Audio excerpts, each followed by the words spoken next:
Ya, hari ini kita ingin lanjutkan, yaitu judulnya apa? Pemulihan identitas. Nah, kenapa ini penting identitas kita? Bapak Ibu punya KTP tentu ya. Ada yang nggak punya KTP? Bisa dikategorikan penduduk liar ya, kalau nggak punya KTP. Kecuali belum jadi atau proses. Tapi paling tidak adalah prosesnya punya KTP. Kalau kita nggak punya KTP, nggak punya identitas, kita nggak bisa kemana-mana. Saya beli tiket semua harus ada nomor KTP ya, beli tiket kereta api harus ada nomor KTP, buka rekening di bank harus ada KTP, semuanya perlu KTP ya. Jadi identitas itu sangat penting. Lah ini yang iblis mengerti bahwa identitas itu kita dirusak karena memang identitas itu sangat penting. Identitas kita dirusak, kamu orang gagal, kamu dari latar belakang yang nggak benar, orang tuamu kacau, kamu dari lingkungan yang buruk, kamu orang biasa-biasa, nggak bisa mengerjakan yang seperti ini khusus orang-orang pintar. Itu identitas kita dirusak sejak kita lahir. Mungkin orang tua kita karena nggak mengenal kebenaran, kita dikutukin terus, kamu anak goblok, kamu anak tolol, kamu nggak pintar dan semuanya. Orang tua kita bisa merusak, melalui iblis merusak, bisa melalui orang tua kita. Dalam situasi apapun, lingkungan kita bisa dirusak identitasnya. Karena iblis ngerti bahwa kalau kita punya identitas, kita bisa melakukan banyak hal. Dalam satu step tahapan saya punya paspor, sehingga saya bisa keluar negeri, ya kan? Singapura dulu yang dekat, lalu ke Israel agak jauh, Turki kemarin, ada kesempatan ke Amerika lewat Jepang, lumayan. Ya kan? Sekalipun belum banyak, kalau saya nggak punya paspor, saya nggak bisa kemana-mana, betul? Betul ya? Ya. Jadi itulah kenapa identitas kita sering dirusak sama si iblis.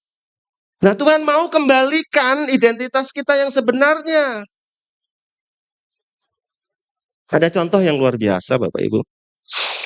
Sebelumnya, hamba Tuhan terkenal memberikan satu definisi. Identitas diri adalah sebuah lensa untuk melihat diri kita.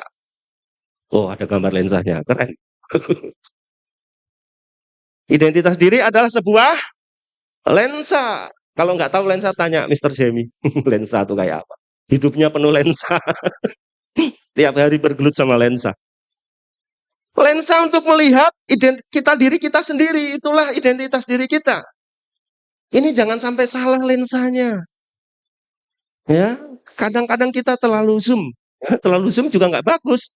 Potret gitu, waduh kelihatan jerawatnya, ada tai lalatnya. Padahal kalau lensa yang lebar, udah oke, no problem, semuanya cantik, semua ganteng, betul ya Mr. Jamie ya.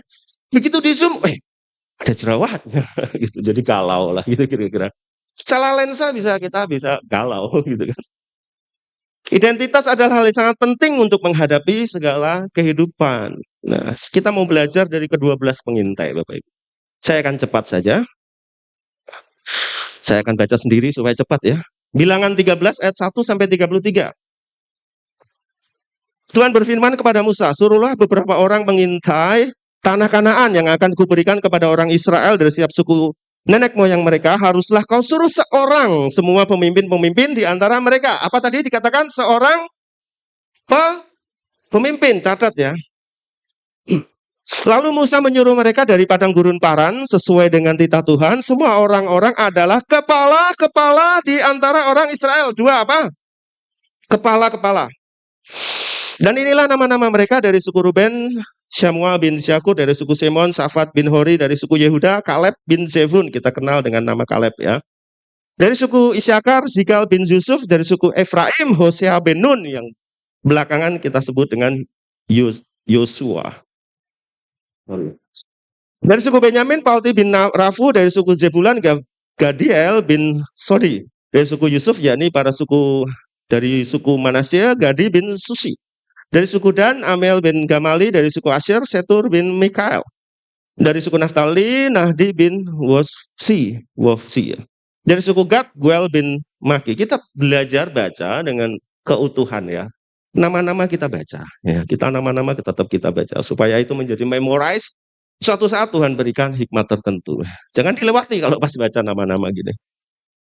Itulah nama-nama orang yang disuruh Musa untuk mengintai negeri itu, dan Musa menamai Hosea bin Nun itu Yosua. Maka Musa menyuruh mereka mengintai tanah Kanaan, katanya kepada mereka, pergilah dari sini tanah Negeb dan naiklah ke pegunungan dan amati-matilah bagaimana keadaan negeri itu. Apakah bangsa itu mendiami itu kuat atau lemah? Apakah mereka sedikit atau banyak? Dan bagaimana negeri yang didiami? Apakah baik atau buruk? Bagaimana kota-kota didiaminya? Apakah mereka diam di tempat-tempat yang terbuka atau di tempat-tempat yang berkubu? Dan bagaimana tanah itu? Apakah gemuk atau kurus? Apakah ada di sana pohon-pohonan atau tidak? Tabahkanlah hatimu dan bawalah sedikit dari hasil negeri itu. Waktu itu ialah musim hasil anggur. Saya lompati saja di ayat yang ke-27. Mereka menceritakan kepadanya, kami sudah masuk ke negeri itu di mana kau suruh kami, dan memang negeri itu berlimpah-limpah susu dan madunya, dan inilah hasilnya. Hanya bangsa yang diam di antara negeri itu kuat-kuat dan kota-kotanya berkubu dan sangat besar. Juga keturunan Enak telah kami lihat di sana. Orang Amalek diam di tanah Negeb, orang Het, orang Jebus, dan orang Amori diam di pegunungan. Orang Kanaan diam sepanjang laut dan sepanjang sungai Yordan. Kemudian Kaleb mencoba menenteramkan hati bangsa itu di hadapan Musa, katanya, tidak, kita akan maju dan menduduki negeri itu, sebab kita pasti akan mengalahkannya. Tetapi orang-orang yang pergi ke sana bersama-sama dengan dia berkata, kita tidak dapat maju dan menyerang bangsa itu, karena mereka lebih kuat daripada kita. Juga mereka menyampaikan kepada Israel kabar busuk tentang negeri yang diintai mereka dengan berkata, negeri yang telah kami lalui untuk diintai adalah suatu negeri yang memakan penduduknya, kanibal ya. Dan semua orang yang kami lihat di sana adalah orang-orang yang tinggi-tinggi perawakannya. Juga kami lihat di sana orang-orang raksasa, orang Enak yang berasal dari orang-orang raksasa, dan kami lihat diri kami seperti belalang, dan demikian juga mereka terhadap kami. Lensa yang rusak, identitas diri yang rusak. Sekalipun mereka apa tadi dikatakan? Pemimpin. Dikatakan lagi apa? Kepala. Sekalipun posisi kita tinggi, sekalipun kedudukan kita tinggi, tapi kalau identitas kita belum benar, kita seperti apa? Kita melihat diri kita seperti apa? Belalang. So, apa yang ingin saya katakan, bahwa identitas kita ini harus benar, Bapak Ibu. Lensa untuk melihat diri kita harus benar. Lensa seperti yang Tuhan pakai untuk melihat kita. Bukan yang kita pakai. Kita bisa pakai lensa yang salah karena orang taruhkan identitas yang salah, lensa yang salah kepada hidup kita. Mungkin latar belakang keluarga, mungkin latar belakang kampung atau apapun. Itu semuanya bisa salah. Tapi kalau kita mau pakai lensanya Tuhan untuk melihat kita, beda. Lensa sangat penting untuk kita kenakan dengan benar. Seperti apa yang Tuhan pakai untuk melihat kita. Kapan ya? Kemarin saya melihat ada bukan tayangan ya, postingan teman sebenarnya. Mungkin ada yang lihat. Bangunan kalau dilihat dari samping di sebuah kota, kalau dilihat dari samping, kalau kita perbesar, itu tentu ada yang tinggi, ya kan? Kalau gedungnya tinggi ya, kalau kita lihat dari samping. Kalau gedungnya nggak terlalu tinggi juga nggak terlalu tinggi. Jadi banyak variasi gitu. Tapi kalau dilihat dari atas semuanya flat. Betul ya? Nah, lensa Tuhan terhadap diri kita seperti itu kira-kira. Kalau kita melihat dari samping, ya banyak kita dosanya sedikit gitu, dosanya banyak gitu kan. Tapi di mata Tuhan, dari atas sama aja. Tuhan nggak lihat dosa besar, dosa kecil gitu ya. Tapi apa yang ingin saya katakan, bahwa lensa kita bisa macam-macam, tapi lensa Tuhan sama di antara buat kita. Apa itu lensa Tuhan?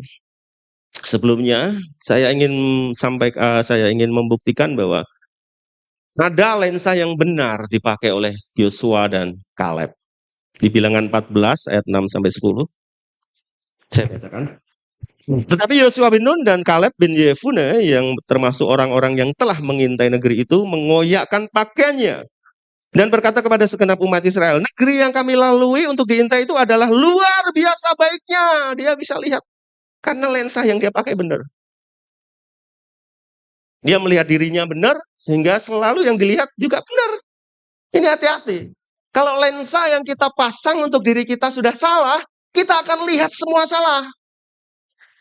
Tapi kalau lensa yang kita pakai itu sudah benar, sekalipun kenyataannya di luaran sana banyak salah yang kita lihat, kita bisa punya partisipasi untuk bisa membenarkan, membenahi. Kita tidak akan terhanyut oleh ketidakbenaran yang kita lihat. Selama lensa kita benar, identitas diri kita benar. Saya lanjutkan. Jika Tuhan berkenan kepada kita, maka Ia akan membawa kita masuk ke negeri itu dan akan memberikan kepada kita suatu negeri yang berlimpah-limpah susu dan madunya. Hanya jangan memberontak kepada Tuhan dan janganlah takut kepada bangsa itu, sebab mereka akan kita telan habis. Yang melindungi mereka sudah meninggalkan mereka, sedangkan Tuhan menyertai kita. Jangan takut kepada mereka. Lalu segenap umat itu mengancam hendak melontari kedua orang itu dengan batu. Tetapi tampaklah kemuliaan Tuhan di kemah pertemuan kepada semua orang. Biasa ya, kalau ada kebenaran yang disampaikan, ada orang yang mau melempari batu. Ya nggak apa-apa, itulah yang terjadi. Tetapi apa yang menjadi poinnya? Bahwa ada satu contoh di mana orang dengan benar menggunakan lensanya. Betul bahwa di hadapan mereka ada orang raksasa, betul. Ada orang yang besar, betul. Tapi karena lensanya benar, dia mengerti bahwa ada Tuhan di dalam setiap hidup mereka. Ada perlindungan, ada penyertaan Tuhan di setiap kehidupan mereka. Nah, lensa yang Tuhan pakai untuk kita itu luar biasa, boy. Kadang kita nggak sadar kita hidup di dalam lensa-lensa yang salah. Saya tangkap ya sampai di sini ya. Belajar sesuatu ya sampai di sini. Nah, kita mau lihat lensa yang dipakai Tuhan untuk melihat kita. Ini nggak semuanya tentu. Tetapi saya rasa ini akan mengubahkan pikiran kita. Kita akan terjadi pembaruan akal budi sehingga kita bisa melihat diri kita dengan benar. Ulangan 32 ayat 10. Didapatinya dia di suatu negeri di padang gurun, di tengah-tengah ketandusan dan auman padang belantara. Dikelilingannya dia dan diawasinya, dijagainya sebagai biji matanya. Ya, ada yang biji mata kita nggak rawat, kita nggak jaga. Hidup kita, hidup orang Israel sebagai gambaran dari orang percaya adalah biji mata Tuhan. Katakan kiri kanannya, biji mata Tuhan. Kamu biji mata Tuhan. Ya, kita nggak orang sembarangan, kita bukan orang-orang kalau di lagu-lagu itu parah ya, kamu butiran debu lah, apalah gitu, biji mata Tuhan. Ya, butiran debu. Ada yang mau dikatakan butiran debu? Saya nggak mau. Kita biji mata Tuhan kok. Ya, sadar ya sekarang ya bahwa kita biji mata Tuhan. Selalu dalam penjagaannya. Selalu dalam perawatannya. Selalu dalam penyediaannya. Biji mata. Jempol aja kita jaga, betul? Kelingking aja kita jaga. Coba kalau kelingking kita nggak sesuai, nggak bisa ngupil kan? Susah kita. Sorry, just kidding. Hal yang sederhana aja. Hal yang sederhana aja kita jaga loh. Apalagi biji mata. Tuhan pasti jagai hidup kita, jangan khawatir dalam apapun yang kita hadapi. Persoalan apapun, ekonomi, kesehatan, semuanya, jangan khawatir. Senggol kanan kirinya, jangan khawatir. Memang benar, berat, memang benar. Saya nggak ngomong situasi di luaran sana ringan. Enggak, berat, benar. Apakah benar krisis? Benar, krisis, benar. Iman itu tidak membatalkan kenyataan gitu. Tetapi dengan iman kita percaya bahwa ada pertolongan Tuhan, gitu kan? Kalau sakit ya ngomong sakit, kamu sakit ya? Iya, lagi kurang enak badan, lagi sakit. Kita doain yuk, iya gitu kan? Kalau kita ditanyain sakit, oh enggak sehat, oh ya udah nggak ada orang doain buat kita kan? Kan ada kan yang ngajarin begitu. Kalau sakit jangan ngomong sakit gitu. Ini ngomong sakit dong. Supaya kita bisa berdoa. Kalau kita mengakui kita sedang sakit, kita percaya Tuhan bisa sembuhkan, ya kan? Ada mujizat kesembuhan, harus ada orang sakit dulu kan? Kalau nggak ada orang sakit, gimana ada mujizat kesembuhan? Bapak Ibu, biji matanya. Yang kedua, Roma 9 ayat 25. Seperti yang difirmankannya juga dalam kitab Nabi Hosea, yang bukan umatku akan kusebut umatku, dan yang bukan kekasih, kekasih. Kita kekasihnya Allah. Ya, yang sudah menikah tahu apa artinya kekasih. Ya, yang belum, ya nggak usah dibayangin. Yang sudah pasti ngerti ya, kalau kita lagi makan, ingat kekasih kita, gitu kan. Jadi kita makan sepiring berdua, gitu kan. Saya juga dulu begitu, gitu kan. Gitu. Sekarang sekarang 2 piring dikasih saya semua. Makanya saya jadi gemuk. Iya kan? Selalu ingat gitu. Kekasih kita diingat Tuhan dalam posisi kondisi apapun. Kekasih kok. Coba Pak Wiku tanya sama Memleni. Selalu ingat nggak? Selalu ingat kan? Iya. Nah kita ini kekasihnya Tuhan. Mungkin manusia, kekasih manusia kita tidak sempurna. Mungkin kekasih manusia kita mengecewakan kita, bisa saja. Tetapi kita mesti percaya bahwa kita punya kekasih yang tidak pernah mengecewakan kita. Amin. Ya. Berikutnya Roma 5 ayat 15. Sebab kamu tidak menerima roh perbudakan yang membuat kamu menjadi takut lagi, tetapi kamu telah menerima roh yang menjadikan kamu anak Allah. Oleh roh itu kita berseru, ya Aba, ya Bapa, anak Allah. Sama-sama katakan, kamu anak Allah. Nah, ada yang nggak peduli sama anaknya. Saya tuh lihat Mr. Jamie itu kalau didik anaknya itu unik gitu kan. Dibiarin kayak berantem-beranteman gitu kan. Enggak yang diajarin musuhan tentu, karena anak, sama-sama anak, betul ya? Unik gitu, saya nggak bisa begitu. Tapi saya percaya bahwa Mr. Jamie, Om Jamie, memperlakukan mereka sama. Tidak terus, oh itu kamu berantemin ya, oh itu kamu berantemin. Enggak. Gitu, supaya fight di luaran, nggak dibully gitu kan. Gitu. Ya perlu anak kita didik supaya jangan dibully, karena itu akan menjatuhkan mental kita, bukan dengan sesuatu yang negatif tentunya, tapi dengan pemahaman. Ya. Kalau kita disebut anak, kita percaya bahwa Bapak kita mengasihi kita. Itu kita mesti satu punya kepercayaan yang besar terhadap itu, karena kita anak. Ya kan? Orang tua atau ayah atau bapak tidak akan memberikan batu kepada anaknya yang meminta roti. Seburuk-buruknya bapak kita, bapak dunia kita, bapak jasmani kita tidak akan pernah memberi batu pada saat kita lapar. Tetapi toh ada bapak-bapak di dunia ini yang tidak sempurna. Tidak sempurna. Saya ditinggal bapak saya usia saya SMP. Saya tidak pernah mengalami satu kata bapak yang mengasihi gitu. Bapak yang melindungi, karena saya sering disabet gitu. Kalau saya melakukan sesuatu saya dipukul gitu. Saya melihat begitu kakak saya juga dipukul. Jatuh dari pohon lagi main umpet-umpetan gitu kan, jatuh jas gitu. Datang-datang tapi digendong. Bapak saya gitu kan. Gitu. Tapi ya saya tetap melihat bapak saya itu bapak yang baik. Itu aja saya tetap melihat begitu loh. Sekalipun di mata saya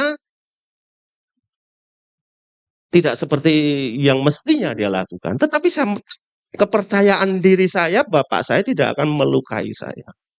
Tidak akan menyengsarakan saya. Tidak akan membahayakan saya. Itu. Ya.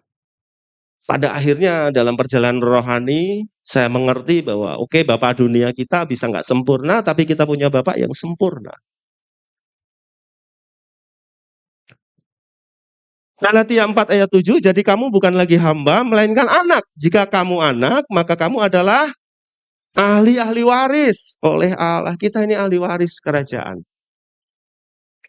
Kita yang mestinya tidak dapatkan berkat kerajaan, yaitu keselamatan hidup dalam kerajaan surga, kita nggak bisa. Kalau kita melihat diri kita, ada banyak hal yang tidak kita layak. Tapi Tuhan menolong kita dengan cara apa? Memberikan lensanya untuk kita bisa pelajari, untuk kita bisa mengerti. Sekalipun dalam kondisi apapun kita, iya tidak layak. Tapi Tuhan berikan lensanya pertama bahwa kita adalah biji matanya.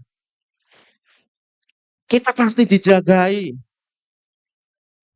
Ya, di dalam apapun mungkin hal-hal yang buruk boleh menimpa kita, tetapi kita percaya bahwa ada Tuhan di sana. Ada penjagaan Tuhan di sana.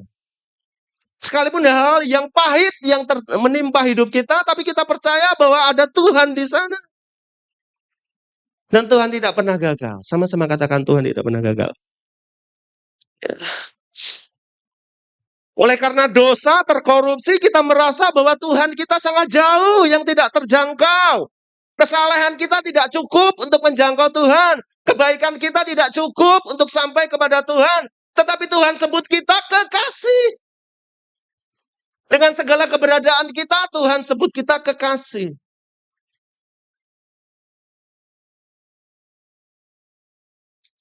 Bahkan lebih dahsyat lagi bahwa kita disebut anak Allah. Anak Allah. Saya nggak pernah minta duit ke bapak saya. Takut. Takut saya. Nggak pernah saya minta uang. Mintanya ke ibu. Takut saya. Saya yang takut minta duit ke bapaknya. Bang Kia takut nggak?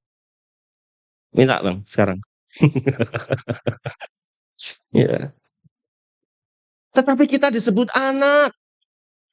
Anak. Luar biasa.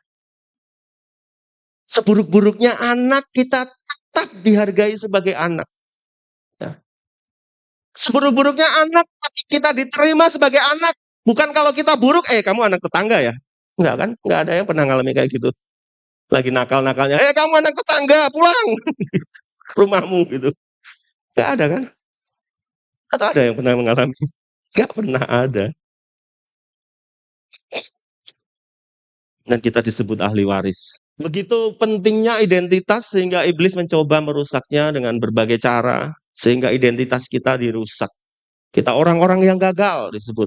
Kita orang-orang yang nggak layak, betul? Sampai saya usia besar, sampai saya sebelum kuliah, saya masih merasa saya kayaknya nggak mungkin bisa diselamatkan hidup saya. Saya bukan hal yang kriminal, saya tidak melakukan narkoba, kenakalan-kenakalan yang umum, tetapi saya masih melihat kebaikan saya, performance saya nggak sebanding. Sehingga saya merasa, saya ini bisa selamat nggak ya? Masih nggak punya keyakinan. Kenapa? Identitas saya rusak. Ini penting sekali. Bapak Ibu kita kerjasama terhadap anak-anak kita. Jangan rusak identitas mereka. Mereka adalah biji mata kita. Anak-anak kita. Kita juga. Ya kan? Jangan sampai kita merusak identitas. Identitas diri sangat penting sehingga kita bisa kemana-mana. Tanpa identitas, nggak ada yang bisa kita kerjakan. Bahkan di satu situasi, saya pernah membaca tanpa identitas gitu, kita bisa diusir di satu kampung, betul kan? Tanpa identitas yang jelas. Kayak ada banyak penyediaan Tuhan terhadap hidup kita. Ada banyak penyediaan untuk kita dipulihkan identitas kita. Ayo kita terima. Dengan cara apa? Kita rendah hati. Pakai identitas yang benar yang Tuhan pakai. Ya. Tidak lagi kita orang yang sembarangan, kita tidak lagi melihat diri kita sebagai orang yang gagal. Ada banyak hal mungkin kita gagal, tetapi kita percaya bahwa Tuhan selalu tolong ada atas hidup kita senantiasa.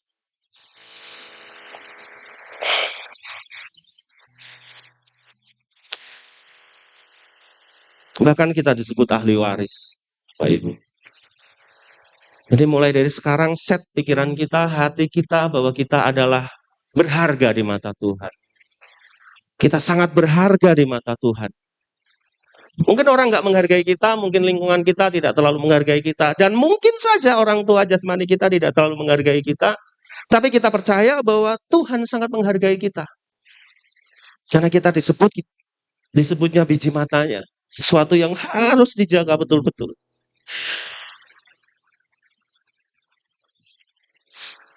Beberapa waktu rambut saya mulai rontok. Ya, Bapak Ibu bisa lihat ini mulai rontok. Ya antara galau dan enggak, ya saya anggap biasa lah, namanya udah tua rambut rontok. Enggak terlalu saya jagain, saya beli obat ya 1-2 kali bosen juga. Gitu. Harus biarin lah, wis payu ae. Istri saya ngomong gitu, wis payu ae. Oh iya ya. Tapi kalau biji mata saya akan jaga dengan baik. Ya. Ayo mulai sekarang set hidup kita pakai lensa yang benar, identitas kita benar di mata Tuhan. Karena tanpa identitas kita yang benar, sekalipun sudah pemimpin, sekalipun sudah kepala, tidak akan pernah berhasil di dalam hidupnya. Sekalipun posisi kita boleh tinggi, tapi kalau identitas kita masih rusak, posisi itu tidak akan membawa apa-apa buat hidup kita. Mungkin di antara kita berpikir, sudah susah, sudah sulit, sudah kacau semua, nggak bisa diperbaiki, Pastor. No, ada mujizat. Amin.